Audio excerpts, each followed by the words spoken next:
жақсы сыйлық әкелдім.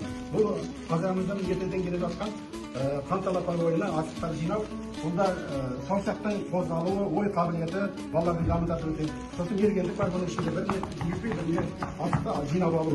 И шапшаңдық бар, балалардың кішкене ойлау қабілеті шапшаңдатады. Қай асықты алып, қайсысын ататын сияқты қол өнері керемет, қолды саусақты қозғау жақсы бұл. Ал енді дайындаңдар, ал қанталапар міне, ал атында, атқан асықты жинап алыңдар, қолдарыңа жинаңдар. Жинадыңдар ма? Ал мынаған салыңдар. Ал, ой, қызым кеткен өте екен, ал сала қойыңдар. Ал енді орындарыңа отыра қалыңдар. Аймағай, кәне сала қойыңдар.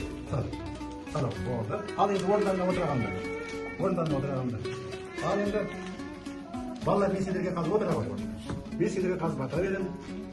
Ал балалар міне қолдарын жайыңдар. Ал қолдарын жайыңдар. Ал жала қой, қолын жая қой. Ал балапандар мынау үлкен келешекте үлкен азаматшы болыңдар, азамат болыңдар. Мынау бүгінгі ойындардың өте керемет, жақсы болады. Жарма қарай соны дамытуға тырысып, ат салысатын болыңдар. Балалар шаның тобын көбейтіп, ертең сендер ата-аналарының, әжелерінің мақтанышы болыңдар. Амин.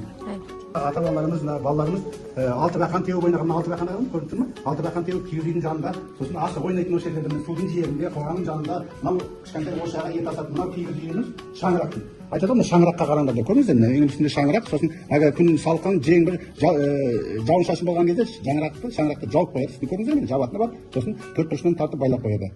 Жақсы ма мынау? Сосын керегесі орап есіктің үстіне көтеріп қояды. Есікті кернеңдер дейді ғой, керегесінде.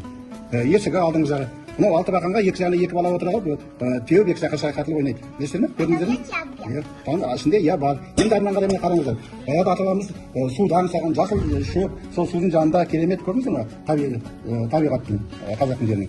Осы маңатта олар жаңағындай алқан тарту, асық ойнау, осы жақта түгелін барлығы ұйымдасып қазақтың ұйымы. Енді артынан қарай қараңыздар. Мынау қазақтың нағыз домбырасы. Ойнайтын. Білесіздер ме домбыраны? Кімнің үйінде домбыра бар мынау? Ай, жақсы. Ой, керемет. Енді қараңыздар. Мынау қазақтың бесігі, кішкентай балалар тербететін. Көрдіңіздер ме? Мынау жаңа айтып мен шаңырақ дедім ғой, шаңырағы домбыраны жанына қойып қойдым ғой. Мынау енді домбырамыз жаңағы әркім әртүрлі жасайды. Ал енді қалай сіздерге ұнады ма балаларым?